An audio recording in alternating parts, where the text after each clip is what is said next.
A continuación tendremos el agrado de escuchar la visión y análisis sobre la realidad económica de nuestra cadena de valor de la mano de la directora ejecutiva de la Fundación Proteger, Priscila Macari, y de la economista jefa de nuestra institución, Lucía Norre.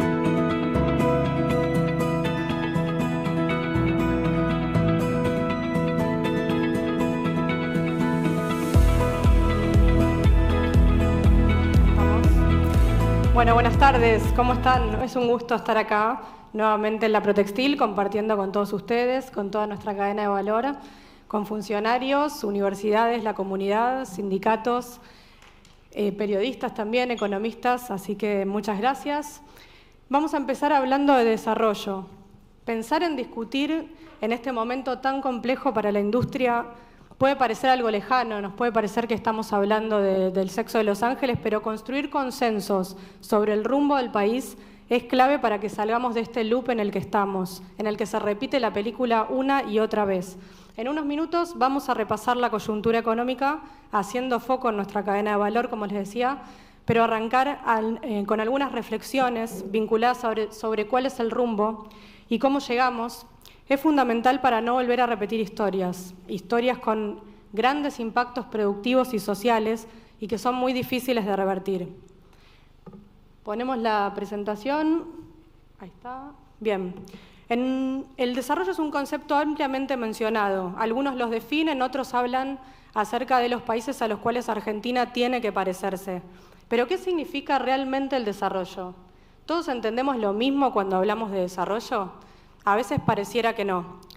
Lo que sí parece quedar claro es que los países que lograron desarrollarse lo hicieron gracias a una política de Estado activa y sostenida en el tiempo. Y una vez que alcanzaron cierto nivel de progreso, y como dice Yahun Chan, patearon la escalera.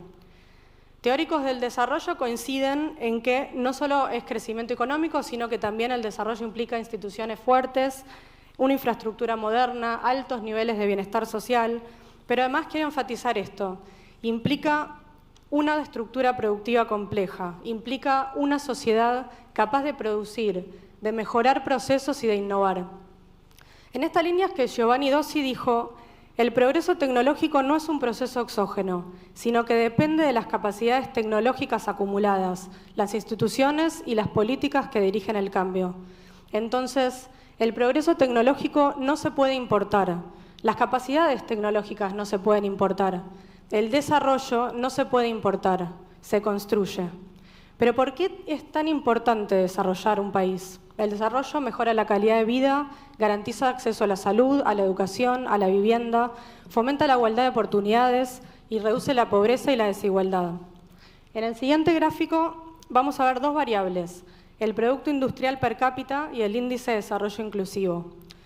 El Índice de Desarrollo Inclusivo es un indicador del World Economic Forum más abarcativo que el de Desarrollo Humano, que es del Banco Mundial, porque si bien ambos incluyen variables como expectativa de vida, educación, salud, el del Desarrollo Inclusivo agrega también distribución del ingreso, equidad intergeneracional e incluso la sustentabilidad.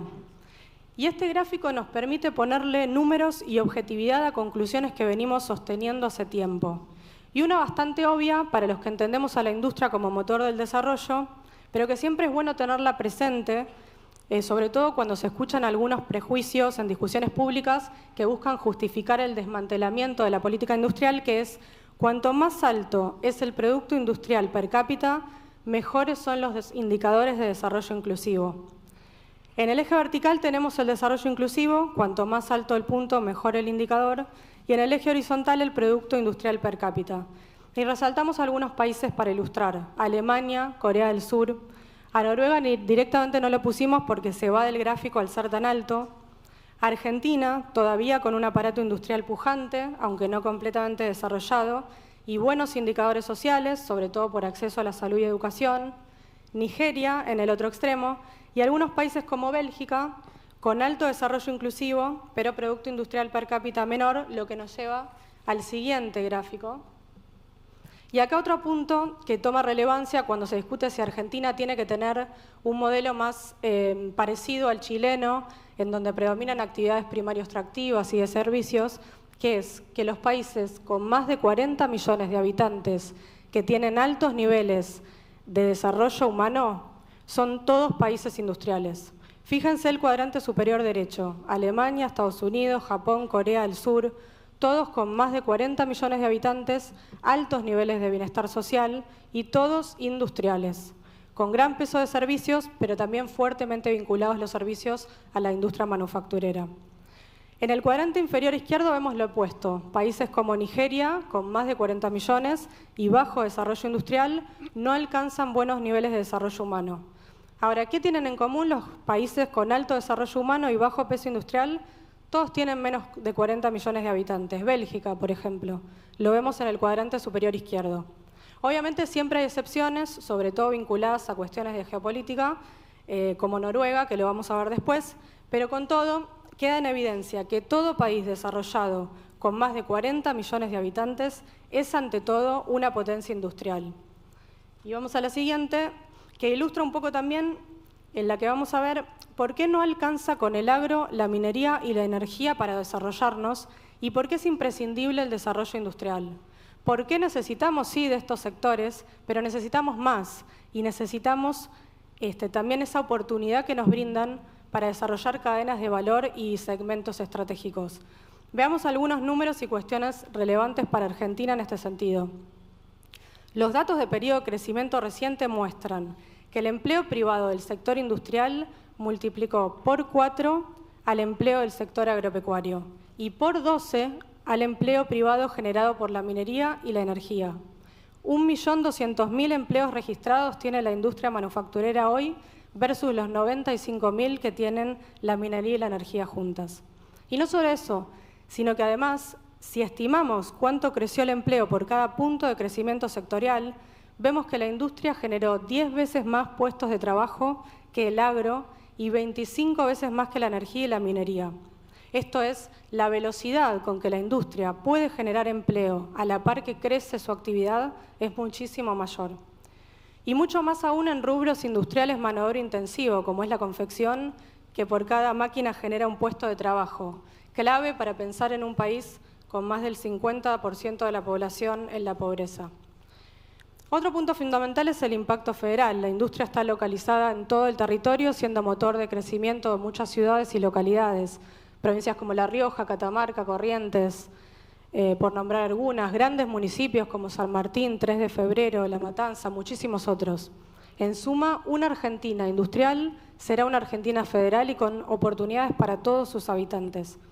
Y volviendo a la cuestión de la innovación, un dato de OCDE que es interesante, el 70% de la inversión privada en el mundo en investigación y desarrollo proviene de la industria manufacturera. En Argentina es del 50%, es decir, que la mitad de la inversión privada, que va a redundar después en ganancias de productividad, de producto, en innovaciones y en exportaciones, proviene de la industria.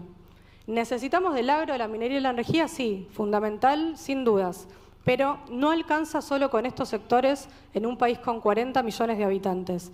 Necesitamos explotar nuestros recursos naturales, pero también desarrollar todas las cadenas de valor asociadas y proveedores industriales. Y hago un paréntesis acá porque también es importante pensar que hoy el agro, la minería y la energía, sin la industria, pensarlo es utópico. ¿Por qué? Porque necesitamos maquinaria, semillas y economías del conocimiento, un montón de cuestiones vinculadas al desarrollo industrial y por eso necesitamos de todos los sectores. Ahora, ¿cuál es el contexto y cómo lo hacemos? Si pensamos un poco en la trayectoria de los distintos países, en la historia del Imperio Español y sus relaciones con las colonias americanas, en el Imperio Británico, en la historia del siglo XX y el despliegue fenomenal de Estados Unidos y la Unión Soviética, en la trayectoria reciente de Corea, por ejemplo, en desarrollo, en China, por citar algunos, vemos que la batalla geopolítica siempre fue por el dónde se agrega valor. La actualidad misma nos muestra eso, recién vimos el video de Trump, en donde queda más que explícito que la batalla hoy es dónde se agrega valor y se recrudece cada vez más. Pero yendo un poco más atrás, y como comentó Luciano en su discurso, los dos modelos distintos de los que últimamente hablamos siempre, que son Noruega y Nigeria, muestran cómo, con abundantes recursos naturales, en ambos casos hidrocarburos, se alcanzaron niveles y resultados muy diferentes. Noruega aplicó una fuerte política de Estado sostenida en el mediano plazo y logró desarrollar toda la cadena de valor de hidrocarburos, metalmecánica, petroquímica, química, bienes de capital, industria naval, insumos intermedios, pero también logró desarrollar la tecnología, que es fundamental, y los servicios, impulsando altos niveles de bienestar social y ambiental. Mientras que Nigeria todo lo contrario, sin política sostenida, esta abundancia de recursos naturales, de hidrocarburos, quedó solamente en la exportación de petróleo. No logró complejizar su economía, por tanto no logró mejorar sus indicadores de desarrollo humano, más todo este impacto que tiene en términos de soberanía y vulnerabilidad que genera frente a los precios internacionales. Estas experiencias de nuevo marcan la relevancia de la política pública, de la política de Estado, y que la disputa es dónde se agrega valor. Para nosotros esta discusión es, o debería ser, fundamental es cuál es el modelo de desarrollo que necesitamos como país en este contexto global. Esa es la discusión fundamental. Y estas experiencias un poco también nos sirven para no confundir objetivos con herramientas, ni apartarnos del rumbo del desarrollo cuando algunas herramientas fallen en la praxis. Ahora, esta política de Estado que les decía tiene que ser consistente y persistente en el tiempo. Entre las condiciones necesarias, no suficientes pero necesarias, que nos muestran los datos a nivel internacional también, una es que la economía tiene que crecer sostenidamente. Una política macro que genere condiciones para minimizar la volatilidad y que lógicamente sea acompañada por políticas productivas que aumenten productividad y complejicen nuestra estructura productiva. Acá van a ver que armamos series largas de tasas de crecimiento interanual de algunas economías. Arrancan en 1965 y llegan al 2022 y tienen la misma escala para que lo puedan ver mejor. Y surgen algunas cuestiones importantes. Una es la volatilidad. Todos los países que les estamos mostrando, Estados Unidos, China, Corea del Sur, Noruega, Bangladesh, registran cierta volatilidad en las tasas de crecimiento, pero en Argentina es más profunda. Los picos que se ven en Argentina de crecimiento y de contracción son mucho más profundos y más pronunciados que el resto y además más cercanos en el tiempo. Y no solo son más profundos y veloces, sino que además Argentina registra más años en negativo, es decir, con caídas de la actividad. En Argentina no solo son más profundas y veloces estos picos que vemos acá en los gráficos, más años en negativo, con caídas de actividad, sino que en promedio los países seleccionados crecieron 55 de los 58 años que abarca la serie y Argentina solo creció en 36 de los 58 años. Países como Corea del Sur mostraron crecimiento de la actividad en prácticamente todos los años de la serie. Es impactante, creció 15 años consecutivos hasta una caída de 1 punto, después creció 17 años más, vuelve a caer 1 punto y crece 21 años consecutivos más hasta la pandemia. Creció 55 de los 58. Argentina nunca creció más de 8 años consecutivos desde 1965.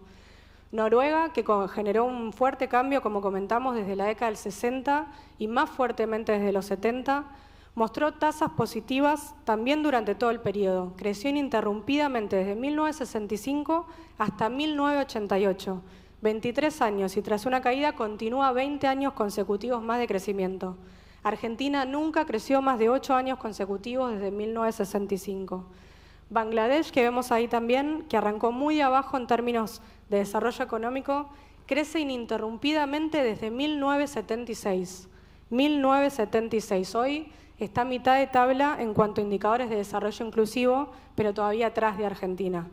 Entonces, vemos que el crecimiento económico es requisito, es condición necesaria, pero no suficiente.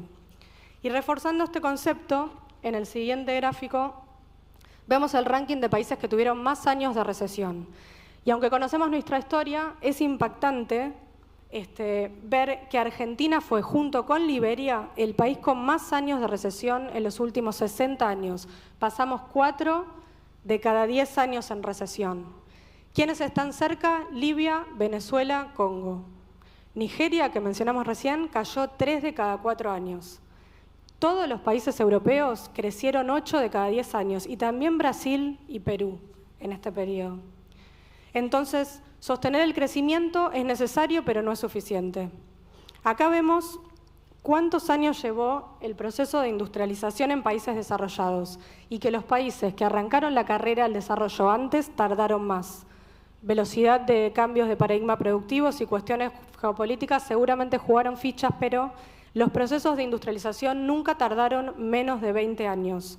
Se requiere una política de Estado activa y sostenerla en el tiempo. Y para tener política de Estado necesitamos consensos. Consensos acerca de fortalecer nuestras instituciones, nuestro Estado, y desplegar inteligentemente una política que trascienda lo partidario y que nos permita subirnos al tren del desarrollo. Y en esta filmina vamos a ver la siguiente, las consecuencias estructurales. Argentina está en un estadio intermedio en términos industriales, como decíamos, con un tejido industrial potente pero heterogéneo, que va perdiendo parte de su complejidad conforme atraviesa estos ciclos de volatilidad. La trama de la historia se fue tejiendo enfrentando estos embates de una política económica oscilante. Este péndulo político-económico del que habla Diaman y nos ilustró también, no tan curiosamente Diaman fue el fundador de una empresa dedicada a la fabricación de artículos electrónicos y miembro de CADIEL, y seguimos citándolo porque Argentina sigue atravesando esta misma película, pero lógicamente cada vaivén nos deja secuelas en nuestro aparato productivo. En la cadena textil, los impactos estructurales estuvieron ligados a 3 grandes puntos. Uno, que en realidad toca toda la economía, que es el bimonetarismo, esta conducta defensiva que se profundiza conforme atravesamos procesos inflacionarios, que es los argentinos ahorramos en dólares y tenemos muchos precios en dólares. La segunda clave para nuestra cadena fue el aumento y debilidad de la informalidad en el eslabón de la confección. En los años 90 las marcas se desprenden de la confección porque les permitió dar respuestas ante modelos de apreciación cambiaria y desregulación comercial, y estas respuestas vinculadas a importar mercadería y dejando puertas adentro de diseño, marketing, demás cuestiones vinculadas al comercio, y terciarizaban en fábricas nacionales durante los modelos más vinculados al fomento al mercado interno y la producción. Y acá un punto relevante que vamos a profundizar más adelante, esta desregulación que se da en los 90 y que se está dando en distintos otros momentos y periodos, atentó contra la justa competencia. Con el grueso de volumen importado desde orígenes que no cumplen derechos laborales, derechos ambientales o que incluso contaban con estructuras impositivas distintas en sus países de origen, generó una competencia desleal bastante clara. Y en los 90 muchos fabricantes vendieron por debajo de costos y quedaron fuera de juego. El tercer punto, vinculado a estos modelos que les decía de apreciación y desregulación, tiene que ver con lo que le fue pasando a nuestra estructura productiva, concretamente con la pérdida de eslabones productivos. Entre la aparición de fuertes jugadores como China y el péndulo que hablábamos, Argentina fue perdiendo o desgastando varios rubros, muchos rubros, y con ellos tradiciones y oficios clave para nuestro entramado industrial. Y estos casilleros de la matriz insumo-producto que dejamos en blanco no solo implican un deterioro del aparato productivo, pérdida de empleo, desarrollo federal, de soberanía, sino también lleva a generar una mayor presión sobre la balanza de pagos en ciclos de crecimiento, porque nos vuelve mucho más dependientes de insumos importados. En el caso textil e indumentaria, durante los últimos 50 años, pero con más fuerza durante los 90, Argentina dejó de fabricar elastano, lino, hilados de lana, viscosa, acetato, anilinas. En el rubro químico y auxiliares pasamos de tener el 70% de abastecimiento nacional, en los 90 solo el 10%, hilados de poliéster pasamos del 80 a menos del 50%, nylon, acrílico y polipropileno también perdimos gran parte de abastecimiento nacional. Es decir, que esto que ilustramos para la industria textil y que es realmente grave en términos productivos y sociales, sucedió también para el resto de la industria, obviamente con sus especificidades. Y el costo que tuvo esto, el costo que tiene este péndulo, a todas luces es muy caro y lleva a reconstruir muchos años. Es muy difícil de reconstruir lo que se destruye en 2 o 3 años, y esto es algo que desde la Fundación siempre decimos, ¿no? Lo que tarda en poder reconstruirse un tejido productivo y lo rápido que se destruye. Y también otro punto importante es que la cadena textil e indumentaria ha sido un termómetro que nos anticipó siempre cómo le iba a ir a nuestro país. Es uno de los primeros sectores en los que impacta el péndulo, impactan estos modelos de apreciación y desregulación, y cuando los modelos alinean las variables macro y políticas para fomentar la producción, el primero que recupera es el sector textil. Primero ventas y luego producción y empleo y viceversa. Cuando el sector textil le va mal, Los argentinos ya sabemos cómo va a terminar el capítulo. Con todo, queda expuesto el ADN textil, la fuerza de un sector que atraviesa avatares, que se levanta resilientemente, como dijo Luciana, sigue de cara al futuro, con inversiones récord del año pasado, con más de 540.000 empleos y fuerte presencia en todas las provincias del país. Y con este marco que di, vamos a adentrarnos ahora en la coyuntura. Vamos a repasar principales indicadores macro de actividad productiva y algunas cuestiones hacia adelante. Bueno,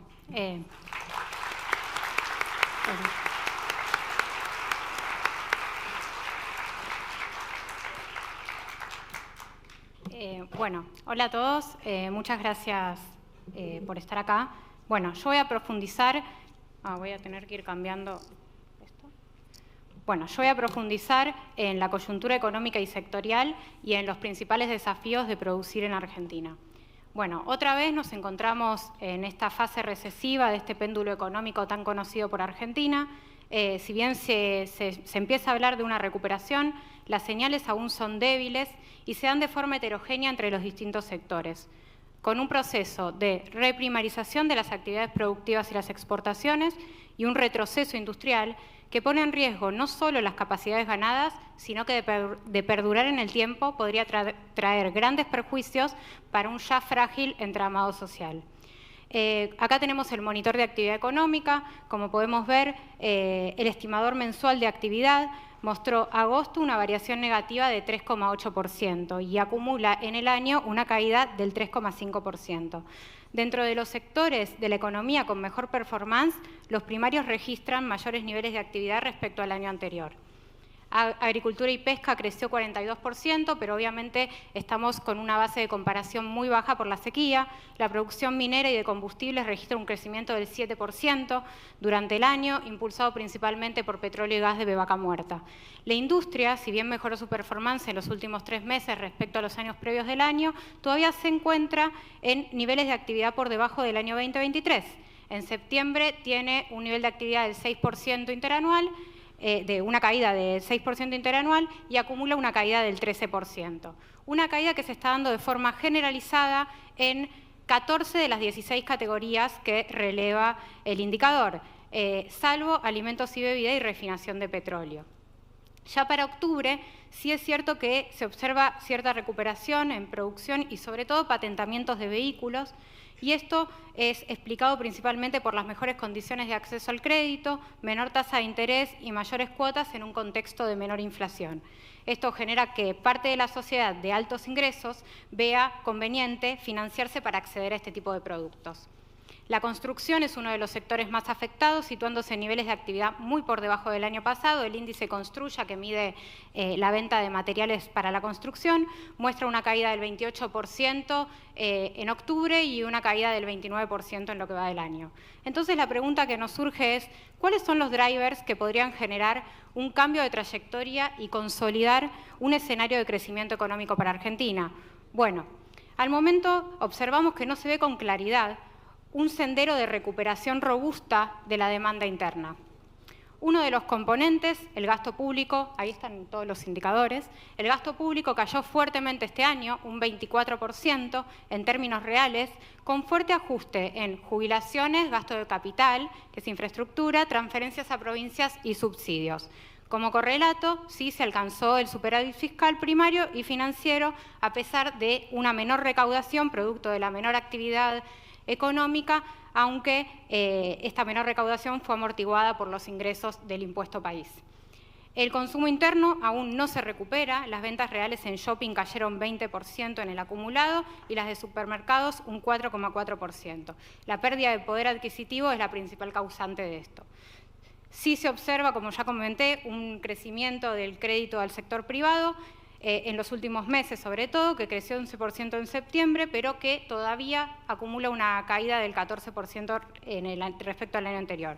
Esto obviamente fue impulsado por la desaceleración de la inflación, menor tasa de interés y actualmente por la mayor oferta de crédito en dólares debido a la mayor disponibilidad de dólares en los bancos, en parte producto del blanqueo, por ahora. Dicho esto, observamos que la principal limitante del crecimiento económico está en el mercado de trabajo y en la situación socioeconómica de las familias. tanto en lo relativo a su poder adquisitivo como en términos de empleo. La menor actividad industrial de la construcción y servicios como restaurantes y hoteles llevó a medidas que afectan fuertemente al mercado de trabajo. Agosto se observa una pérdida de 174.000 puestos de trabajo privados registrados. Profundizando en lo anterior, y cambio de filmina, veamos qué sucede con el poder adquisitivo. Bueno, lo primero a mencionar es que la pérdida del poder adquisitivo del salario se viene dando ya hace varios años, desde 2015, como se puede observar en el gráfico. Si bien en el periodo anterior se alcanzaron buenos niveles de empleo, esto se sucedió con un salario que se veía afectado por la creciente inflación. También es destacable el deterioro más reciente, luego de la evaluación de diciembre. Los ingresos reales tocaron piso en marzo y abril de este año. Si bien con la desaceleración de la inflación lograron crecer en mayo, junio y julio, esto se debió principalmente a que los acuerdos pactados se hicieron de forma previa a la desaceleración de los precios. Ya en septiembre se ve un estancamiento del poder adquisitivo. Además, es importante destacar la heterogeneidad de patrones según segmento del mercado laboral se trate, con pérdidas más pronunciadas en asalariados públicos, que tuvieron una pérdida del salario del 20% en términos reales, y para el segmento no registrado. En cuanto a las jubilaciones, en promedio del año, el haber mínimo más el bono se ubicó 23% por debajo del año anterior. Y el salario mínimo vital y móvil está en sus mínimos históricos, 30% una caída del 30% respecto al año anterior. Esto se enmarca en un contexto de aumento del desempleo, creciente subocupación y mayor informalidad, que no hace más que agravar estas heterogeneidades preexistentes. Bien, reconocemos a la consolidación del proceso desinflacionario como una de las metas que está cumpliendo el gobierno actual y que es necesario para mejorar nuestra situación macroeconómica. Sin embargo, el tipo de cambio como ancla de la inflación con crowding peg por debajo de la evolución de los precios es un aspecto del modelo que, de sostenerse, redundaría en más consecuencias negativas para la producción y para las exportaciones. Como vemos en este gráfico, el tipo de cambio oficial se apreció ya a niveles previos a la devaluación de diciembre y si vemos el tipo de cambio bilateral con Brasil, nuestro principal socio comercial, ya nos encontramos en niveles similares a 2001. Mientras Argentina aprecia su moneda, nuestro principal socio la devalúa. A pesar de su efecto positivo sobre los precios, no se deben menospreciar los costos de tener un modelo de tipo de cambio apreciado. Por un lado, pone en riesgo la continuidad de la acumulación de reservas por vía del superávit comercial. Por otro lado, genera tensiones en la balanza turística que ya arroja un déficit de 4.000 millones de dólares. Se espera un éxodo de turistas este año comprando afuera para este verano y mayor deterioro, obviamente, de este resultado. Y por otro lado, afecta a la competitividad precio local, que ya parte de problemas sistémicos de competitividad extrafábrica y aumentan los costos en dólares. Dicho esto, nos preguntamos también cómo viene el desempeño de nuestra balanza comercial, nuestra fuente más genuina de dólares. En los primeros 9 meses la balanza fue positiva, casi con niveles récord, pero esto se explica principalmente por la fuerte caída de las importaciones, que cayeron un 24% debido a la recesión y a la demora que llevó a recomponer pagos adeudados a proveedores del exterior por importaciones pasadas. Las exportaciones se recuperaron luego de la sequía del año pasado, pero estamos lejos de alcanzar nuestras mejores cifras. Tanto productos primarios como manufacturas de origen agropecuario todavía se encuentran por debajo de los niveles de 2022. Combustibles y energía sí afianza una trayectoria de crecimiento respecto a años previos. Por su parte, el ingreso de divisas por manufacturas de origen industrial fue similar al año anterior, no pudiendo compensar la caída de la demanda en el mercado interno con exportaciones debido a la pérdida de competitividad por tipo de cambio. Dicho esto, nos encontramos nuevamente frente a una posible reprimarización de exportaciones, exacerbado por regímenes como el RIGI, que si bien pueden ser un traccionador al crecimiento, carece de perspectiva de valor agregado y complejidad productiva. Al momento, los principales anuncios de inversiones se relacionan con exportaciones de commodities. Las exportaciones de bienes diferenciados en Argentina está estancada desde 2015, excluyendo el complejo automotor. Además, este superávit comercial, como ya mencionamos, puede haberse amenazado en caso de sostenerse los niveles de apreciación cambiaria y teniendo en cuenta las recientes medidas de apertura comercial, con medidas que van desde rebaja de aranceles por debajo de los niveles del Mercosur y desregulación comercial de medidas de protección de comercio leal. ¿Qué está pasando con las reservas internacionales? Uno de los temas de mayor debate. Bueno, lo primero a resaltar es que no todo resultado comercial derivó en un aumento de reservas internacionales. Parte se liquidó en el mercado financiero paralelo a través del famoso dólar blend, mecanismo que a su vez sirvió para contener el tipo de cambio. A pesar de ello, las reservas brutas crecieron durante el año, pero aún tenemos niveles de reservas netas negativas por 4.300 millones a finales de octubre. Si bien el nivel de reservas podría incrementarse con el blanqueo en caso de aumento de depósitos en dólares y sobre todo crédito en dólares a exportadores, aún no está claro su efecto final. El resultado negativo de las reservas netas es uno de los principales aspectos en la mesa de la negociación con el FMI. Revertir este resultado pareciera ser el mejor camino para avanzar en el levantamiento efectivo del cepo, al menos el rumbo más seguro y una advertencia del fondo. Bien, ¿cómo afecta esta coyuntura a nuestra cadena de valor textil e indumentaria? Como la mayoría de los sectores, también la cadena se encuentra en la fase recesiva. Las causas que explican esto es la caída del poder adquisitivo, esta creciente apreciación cambiaria que comenté, y por último también estas medidas de apertura comercial que incluyen desde desregulación de medidas de resguardo del comercio leal hasta rebaja o eliminación de aranceles. Acá nos encontramos frente a un riesgo concreto que un posible aumento de ventas no redunde en el futuro, no redunde en un aumento de la producción ni en la capacidad instalada local, sino en el volumen importado. Los datos indican que las ventas en shopping acumulan una caída del 12%, a pesar de que se ve una recuperación en agosto por justamente mayor disponibilidad de crédito. La Cámara de la Indumentaria confirma este dato en su última encuesta, donde informa que 6,5 de cada 10 empresas registran ventas a la baja, y la caída entre septiembre y octubre fue de alrededor del 12%. La producción textil acumula una contracción del 18% en lo que va del año y en septiembre cayó 18% también. Indumentaria acumula una caída del 8,2% y la fabricación de calzado acumula una caída del 15%. Como resultado, durante este año, 6 de cada 10 máquinas en las fábricas textiles estuvieron paradas, luego de inversiones récord en los últimos 3 años. El nivel actual de utilización de la capacidad instalada no solo impacta en bajas inversiones presentes, sino que también se traduce en pérdidas concretas de rentabilidad y dificultad para absorber costos fijos que podrían afectar la sustentabilidad de los negocios, de cualquier negocio. Ahora bien, ¿qué está pasando con los precios de la ropa? Muy bien. Como vemos en los últimos 10 meses, hay una fuerte desaceleración de la inflación a nivel general y del rubro en particular. La del rubro se viene dando desde mayo de 2023. ¿Qué está pasando a nivel histórico? A diferencia de lo que muchos afirman, en el siguiente cuadro vemos que, al comparar la serie completa del INDEC desde diciembre de 2016 a octubre de 2024, el aumento del precio de la ropa y calzado se ubicó por debajo de la inflación. Si a esta diferencia la mensualizamos, obtenemos que los precios de prendas y calzado, del rubro prendas y calzado, debería aumentar 2,1 punto porcentual todos los meses durante la serie de 95 meses que tiene el IPC para alcanzar los aumentos del nivel general.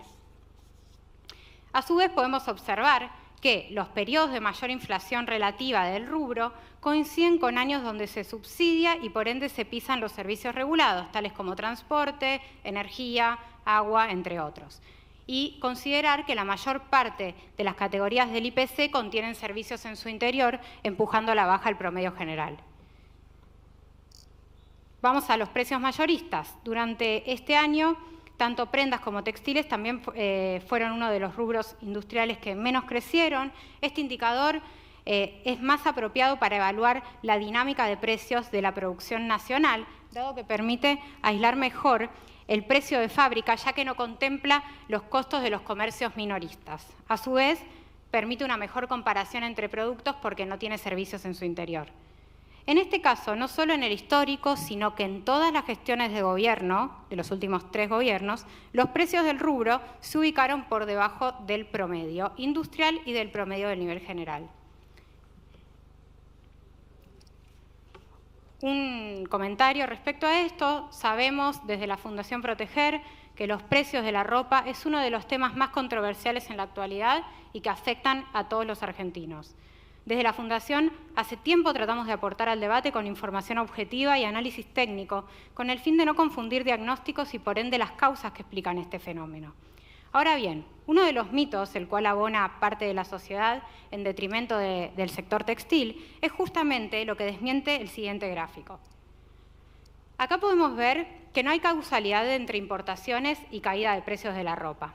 Muchos afirman que la apertura comercial explica la caída de los precios. Se considera que durante el gobierno anterior los precios crecían porque la economía estaba cerrada. Pero 2020-2023 fue récord de importaciones, superando inclusive los años de la gestión anterior de Mauricio Macri. Crecieron importaciones y crecieron precios. Mientras que en enero-octubre 2024 cayeron las importaciones con caída de precios. El correlato más evidente frente a este aumento y récord de importaciones fue un cambio de composición en el consumo aparente textil, donde la producción nacional perdió terreno frente a la importada.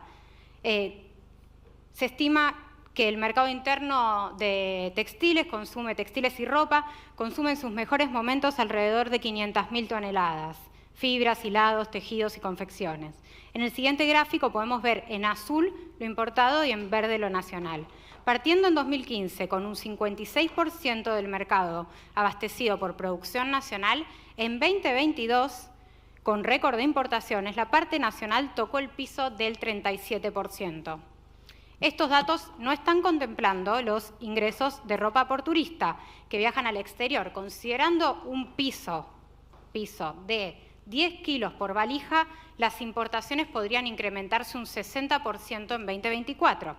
Dada la alta correlación que hay entre turismo emisivo y apreciación cambiaria, estas cifras podrían duplicarse o hasta triplicarse hacia el próximo verano. En contraste con lo que acabamos de ver, el nivel de actividad sí muestra una mayor correlación con los precios relativos de la ropa en relación al nivel general. En este gráfico podemos ver el comportamiento procíclico de los precios en relación a la actividad de la economía. En barras, el nivel de actividad, la línea verde, los precios de la ropa, y calzado. Cuando cae la actividad, en general cae el consumo, que se ve afectado por la pérdida del poder adquisitivo y el empleo. Aumentan los costos unitarios y a las empresas les cuesta cubrir costos, deprimiendo rentabilidad hasta niveles incluso negativas, muchas veces insostenibles en el tiempo. En periodos de crecimiento, los precios aumentan por encima del nivel general y se intenta recuperar solo parte de lo perdido. Sin embargo, resulta oportuno aclarar que los precios relativos de la ropa se situaron por debajo del nivel general en 63 de los 95 meses que mide el índice de precios al consumidor. Uy, esta no tenía que estar. Perdón, pasé esa porque la habíamos sacado al final. Bueno, ahora vamos al último eje. Más allá de las variaciones del precio de la ropa en Argentina, en el mercado hay ropa barata, de precio medio y ropa cara. La ropa es uno de los rubros con mayor amplitud de precio y es en el segmento de ropa de marca premium, el de mayores precios, es este el segmento por el cual se juzga a la industria nacional.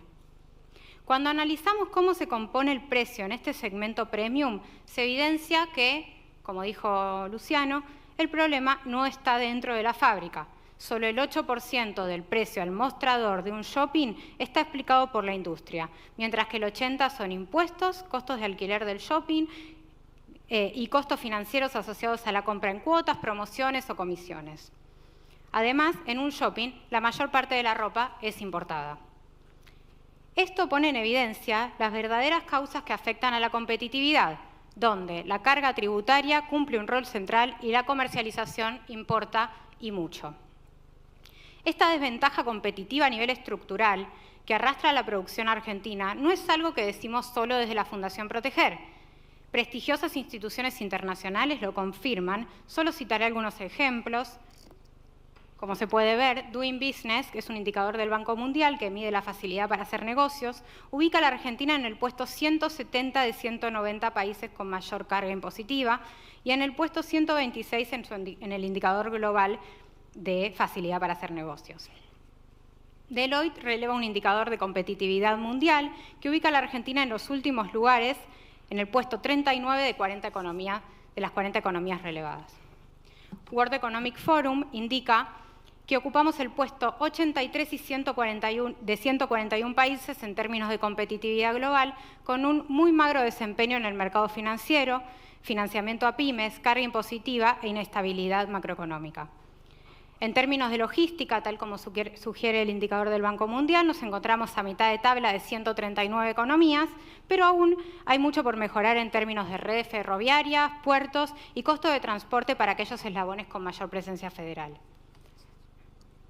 En el siguiente gráfico vemos la evolución del ranking de performance de competitividad industrial para algunos países seleccionados. Es un indicador de Naciones Unidas, que incluye indicadores, en su interior, indicadores como valor agregado industrial, peso de las actividades de mayor complejidad productiva y exportaciones industriales.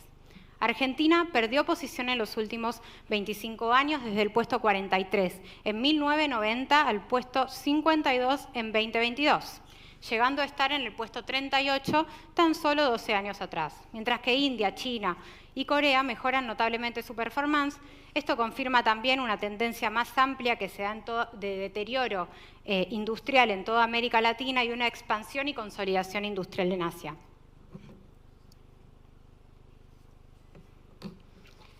Bien, resolver los problemas subyacentes que dañan el desempeño industrial debe ser un eje central en cualquier agenda de gobierno de este país.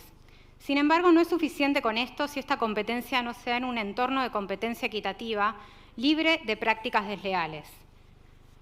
Para la sustentabilidad de cualquier negocio es esencial garantizar condiciones de competencia justa para todos los actores involucrados en defensa de los principios de transparencia, igualdad de condiciones, protección al consumidor, producción ética y responsable.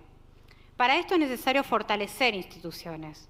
Es una agenda sobre la cual avanza todo el mundo y que va tomando cada vez más dinamismo en un contexto de mayor conciencia ambiental y social y a nivel geopolítico en un escenario de creciente conflicto entre Oriente y Occidente.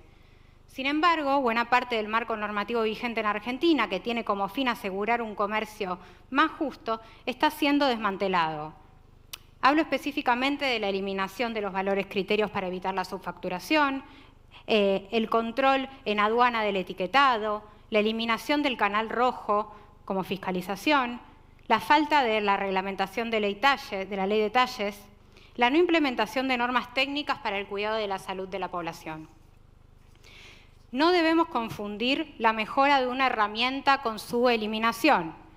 El fin de garantizar condiciones equitativas de competencia no puede abandonarse en la construcción de un Estado más eficiente, muy por el contrario, este objetivo debiera afianzarse y prevalecer.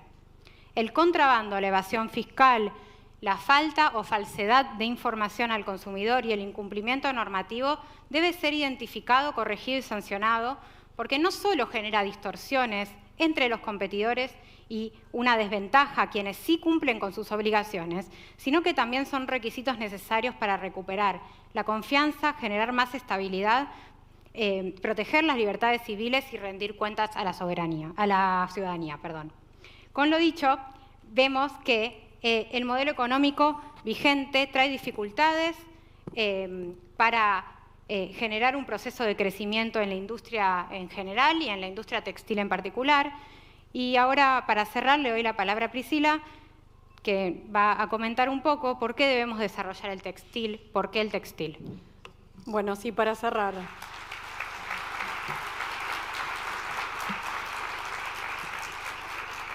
¿Por qué el textil? Cerramos con ¿por qué el textil? Primero, porque es una cadena insignia con más de 100 años de historia en este país. Una de las pocas, mejor dicho, cadenas de valor completas que tenemos como país, una de las que más empleo federal representa, llegando a hasta un cuarto de los empleos industriales en algunas provincias. Segundo, por su fuerza que tiene en el presente, más de 540.000 empleos, 24.000 empresas registradas, 5.400 de ellas industriales, con inversiones récord en maquinaria de última generación, más de 1.400 millones de dólares en los últimos 3 años. Y tercero, porque es una oportunidad para el futuro. Los países desarrollados están recuperando su segmento industrial textil y confección para generar empleo de calidad en sus países, con cadenas globales de valor cada vez más cortas e instalación de fábricas en cercanía a los centros de consumo. Nosotros tenemos las materias primas de calidad. Tenemos el algodón, tenemos la lana, tenemos los camélidos y podemos multiplicar por 30 cuando exportamos su valor agregando diseño y marca. También tenemos la tecnología y los profesionales para generar textiles que proveen a la minería, a la construcción, al agro, a la energía, también a la defensa y a la salud. Ahora, en este contexto internacional, como charlamos, se recrudece la puja por el dónde se agrega valor, en donde los países buscan aplicar todo tipo de políticas para robustecer sus mercados internos, sus aparatos productivos, a la par de que conquistar nuevos mercados, con un dólar fortaleciéndose y con un mundo aplicando medidas más restrictivas al comercio e incentivos cada vez más fuertes a sus aparatos productivos y estratégicos, Argentina aplica medidas que van a contramano. Apreciamos moneda, levantamos herramientas de fomento productivo y protección al consumidor, desmantelamos reglamentos técnicos que suben la vara de calidad de los productos comercializados en nuestro mercado interno, eliminamos etiquetados que dan certezas a los consumidores y hasta eliminamos controles aduaneros, como los valores criterio que buscan evitar subfacturación. Bajamos impuestos, pero no lo hacemos para los que producen en el país. Bajamos impuestos a importaciones, pero no lo hacemos para los que producen en el país. En definitiva, estamos inclinando la cancha en favor del empleo de otros países. Y esto no significa que la industria no quiera o no pueda competir, sino todo lo contrario. El sector textil quiere competir, pero en igualdad de condiciones y con la vara alta en términos de calidad, de cuidado del ambiente y de los trabajadores. Todos coincidimos en que la estabilización macro es condición necesaria, pero no podemos en el camino destruir todo un aparato productivo. Es clave pensar en un consenso que nos permita como sociedad no dudar del rumbo al desarrollo. Un consenso que nos permita no dudar del rumbo al desarrollo industrial. En no atacar el objetivo porque fallen las personas o porque fallen las herramientas. Pensar más en bisturíes que en motosierras. Pensar en crecer y ser más grandes. La industria y nuestro sector textil e indumentaria es una de las claves para sacar de la pobreza más de la mitad de la población argentina, para desarrollar ciudades y localidades en todo el país, para desarrollar tecnología y productos inteligentes, para exportar calidad y diseño, para generar oportunidades en todo el territorio. Lo sabemos porque siempre lo hicimos, está en nuestro ADN y gracias a esa historia industrial es que vamos a atravesar este presente y hacernos mucho más grandes y fuertes en el futuro. Muchas gracias.